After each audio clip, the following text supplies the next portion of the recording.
again. And look at this. Look at this. This is a cool cat on a hot pin rope. 15 points now for the cool cat, and that's really not surprising for a Mike Cortez rather. Kagiwa now with 20 points.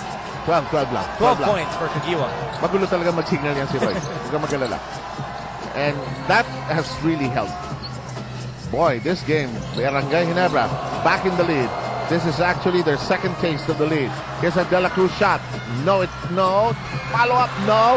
Follow up, yeah. Borboran has been a saving grace indeed. 11 points. Borboran really making a good account of himself. One thing you notice in this basketball game, okay, you can say that they're shooting better, that they're playing defense a lot better, but really it's the rebounding that will be the key.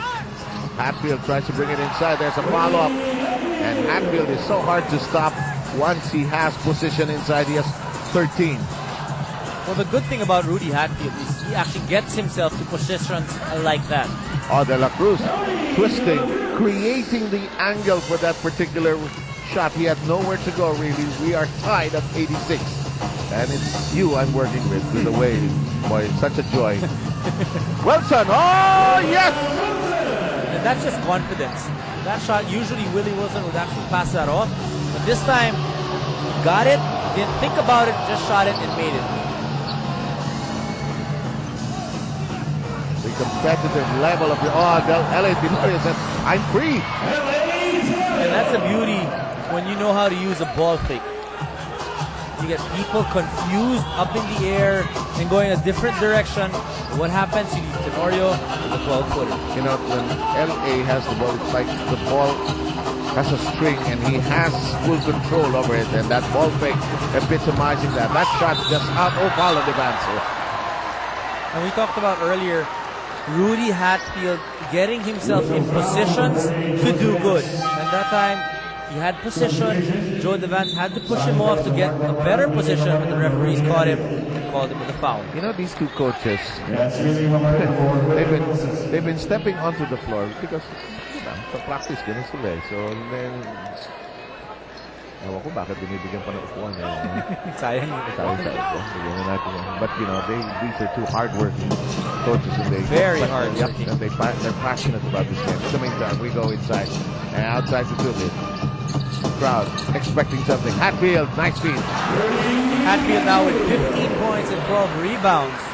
You know, so a lot of guys contributing for Barangay Ginebra. You have Hatfield, you have Tubid, you have Willie Wilson, you have Mike Cortez.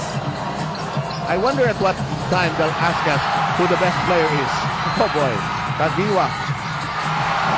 And then Kagiwa reminds us, huwag niyo ako kakalimutan, 14 points din ako eh.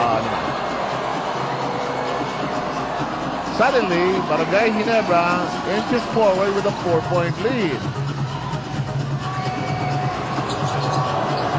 Tenorio probes inside, nobody free. Devance picking himself up, could be called for 3 seconds, fades away. De La Cruz lobs it and connects, and was fouled apparently. And we talked about at the beginning of the coverage what Cyrus Baguio does for his team. Cyrus Baguio can break down the defense that Willie Miller helped, leaves Tony De La Cruz wide open for that 15-footer.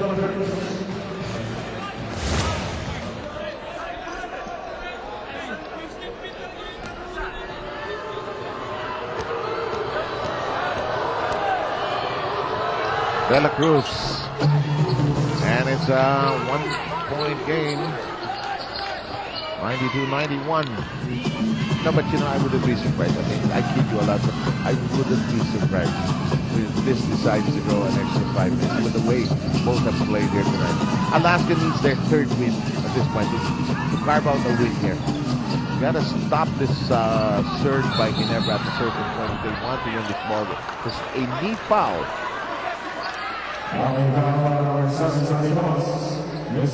That will be tossed with his fourth. In the third and the fourth quarter, a lot more fouls being called against the Alaska Aces. And that's because Barangay Ginebra has become a lot more aggressive trying to go to the basket. And they were kind of hesitant, kind of gun-shy driving to the basket in that first half. Mamarel's speed will not work. time down to 6 and 40. Here's the Vance. Tenorio has 11 seconds to work with. Puts up a prayer, no answer. And a loose ball foul.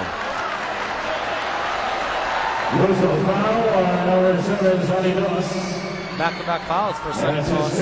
Fifth personal foul. All right, Sam Eman also with 5 fouls.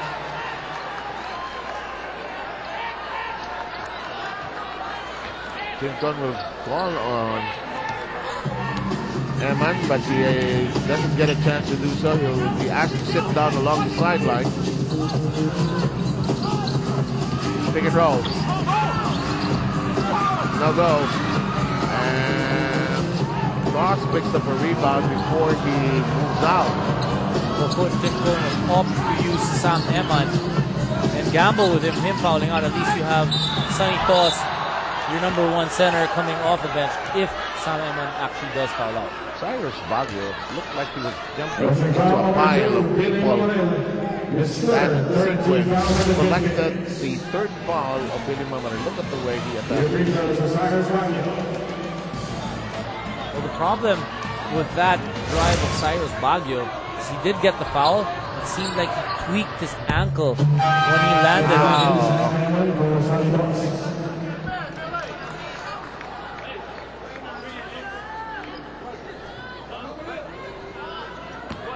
Toss with some words to say before he hits the bench.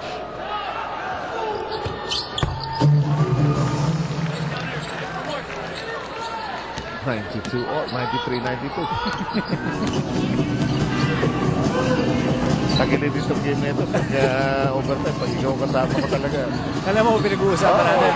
We're not feeling a lot of Christmas just yet. Yep. But we're feeling a lot of overtime. Yeah. 34-93. But well, that's to be expected with the way the playoffs. Uwi na. Uwi na. Yung bola nasa bubong eh. Di ba? Madalas sa kalye ganyan. Pag ang bola napunta sa bubong, uwi na. Yung bola kasi dapat hanggang alas 10 lang. Uwi na kayo. Ayaw na ng bola. Kailangan na ibalik. Nasa eskwelahan. Galit ang buwan sa haba ng gabi. We'll take a short break.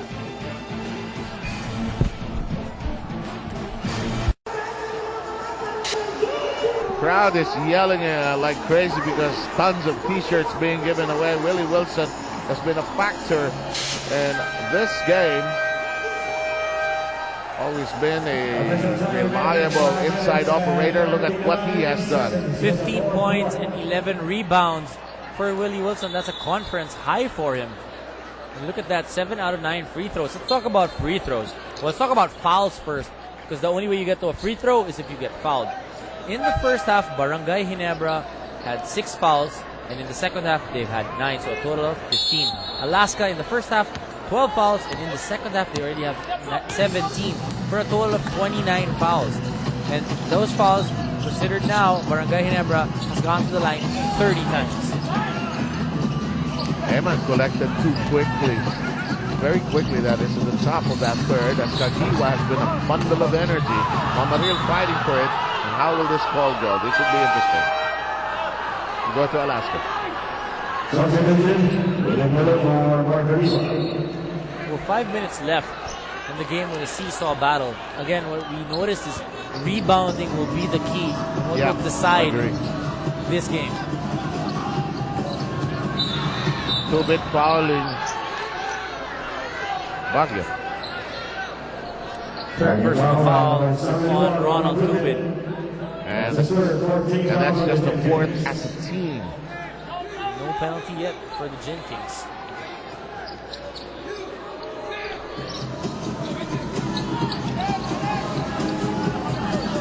Here's Joe Devance, ISO on the right flank. Bobbing, weaving, missing. He'll stay on the Alaska side of the floor. Well, you can see now when they need to score, who do they go to? They go to Joe Devance. Even if it's against Rudy Hatfield, they feel that he has the size and the quickness advantage against Hatfield. Wilson has just returned, pulling up Mamaril. No, it's a 5-second violation. A little bit too late when L.A. Tenorio called for the timeout. Tim Cohn was worried about the choreography. Somebody didn't pop out, actually. LA had nobody to pass to, so it's a stop by Ginebra.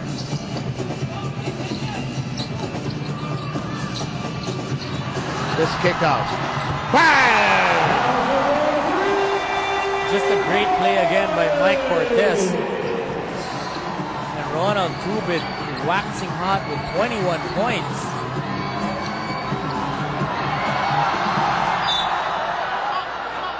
Wilson's getting to the floor.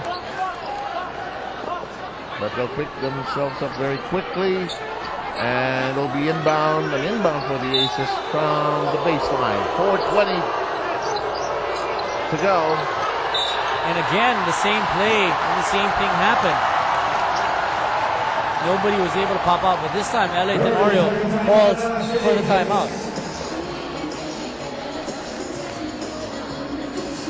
If it's a 30, then it should be brought to you by Handy Picks. Fans all, seals all. Now it's Alaska getting some, making some bad decisions in the end, and the Barangay Ginebra Kings just covering everybody amply there. I'm pretty sure Coach Tim Cohn's reminding his boys, calmness, be calm. This is the storm that they need to weather. On the other hand, for the Barangay Ginebra Gin Kings, Coach Jong and Chico telling them, go, go, go, keep on playing hard. Let it rage on. As we're going to check out a game moment by Joe Devan.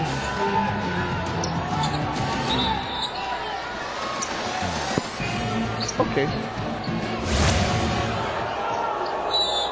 Moments are defined in a variety of ways in our Phoenix Game Moment Showcase.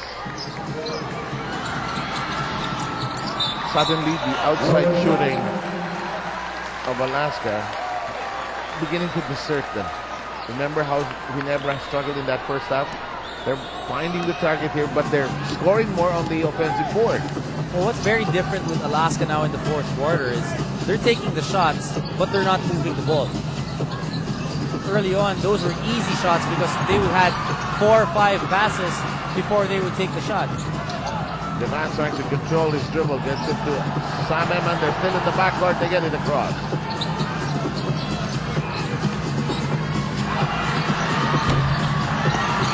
Follow up Devance. Good offensive rebound by Joe Devance. And if you can't make the shots from the outside, make sure that you try and crash the boards and get an offensive rebound. 26 points and 10 rebounds for Devance. Miller launches. Had a good line. Just didn't have enough lift or height. Cortez says that's it. That's just a fantastic rebound by Rudy Hatfield. All the effort shown there, even getting it and almost going out of bounds and kicking it out. Miller inside to Wilson. And the ability of Willie Miller to just go up for the shot and the last second decide to pass the ball, finding Willie Wilson for his 17th point. Averaging only 5.5 going into today's game with a huge game of 17 and a push. Alaska, if you just joined us, had a 17-point lead way back in the first half of the play. That disappeared. Ginebra decided to lock the defensive walls, throw the keys away, and score heavily inside. And also, they went small. Barangay Ginebra actually went small when they made that run.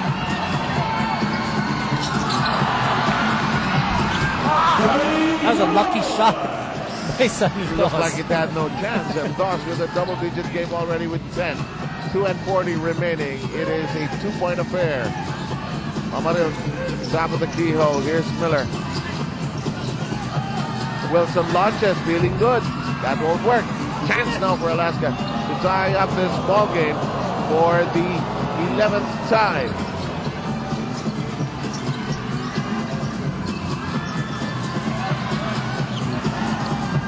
But this is also where you don't want to play Alaska, because in the end game, they just know how to do it. They know whom to go to, which spots to go to, and get those open shots. Suddenly, the coaches of Alaska folding their arms across their chest after that miss. John Chico feeling that